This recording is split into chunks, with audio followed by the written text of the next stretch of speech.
To my grandson Quinn. I leave everything else. The room erupted. My cousin screamed, my aunts gasped, and I smiled. 30 years of being invisible, ignored, and dismissed had just ended in one sentence. For 30 years, I was the ghost at my own family's table. The empty chair nobody noticed until dessert. The name skipped over in introductions. The afterthought in every conversation. They didn't need to say it, I was the family disappointment. It wasn't one thing. It was everything. I wasn't a lawyer like Greg. Not a surgeon like Melissa. Not an accountant like Sean. My family measured worth in diplomas, job titles, and imported cars. They loved comparing resumes over Christmas cocktails. And me? I dropped out of law school in my second year. I hated every minute of it, the reading, the smug professors, the hollow pursuit of prestige, but quitting meant one thing in their eyes, failure. I started a small design firm. Built websites, apps, cloud tools. 6 years later, 20 employees, contracts with companies my parents couldn't even pronounce, 7-figure revenue. Still invisible. At dinners, Uncle Richard would beam, "This is Greg, my son the lawyer. And this is Melissa, my niece the surgeon." His eyes slid past me like I was a chair leg. My mother's line was rehearsed, "Quinn's still playing around with computers.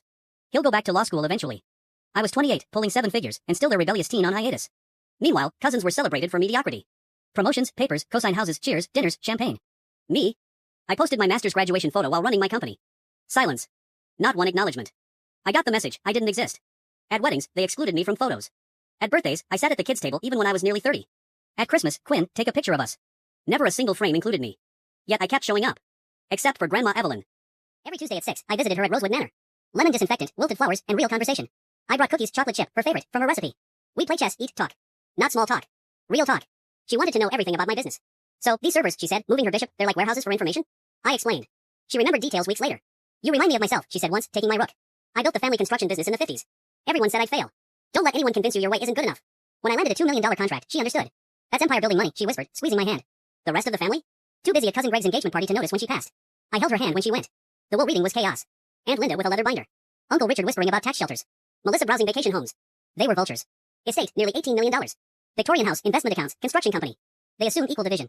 Then the lawyer read. "To my daughter Linda, who visited twice in 5 years, I leave my disappointment." Gasps. "To my son Richard, who sent flowers but forgot to call, I leave my sadness. To my grandchildren who never came unless there was food or presents, I leave exactly what they gave me, nothing." Silence. "And to my grandson Quinn, who brought me cookies every Tuesday, who listened to my stories, who treated me like a person instead of a bank account, I leave everything else." Chaos. "This is a mistake. He manipulated her. We'll contest this." The lawyer raised a hand. She anticipated this. Competency confirmed. Records kept. Silence. I walked out with the keys to an empire. Call started before I reached my car. "Quinn, let's do dinner. We're proud of you." Revisionist history poured in. I went to one dinner to see for myself. Offered the head of the table. Names used with respect. Pretended care. Grandma wanted us united, Aunt Linda said, sliding trust documents. I pulled out my phone. "Funny," I said, opening a voice memo.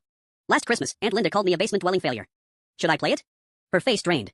I also have Uncle Richard explaining how I'll never succeed. And Melissa telling her friends I can't be in photos because I don't look successful enough. Jaw clenched. I set the phone down. Grandma knew who I was. That's enough. Now I run the construction company. Doubled contracts.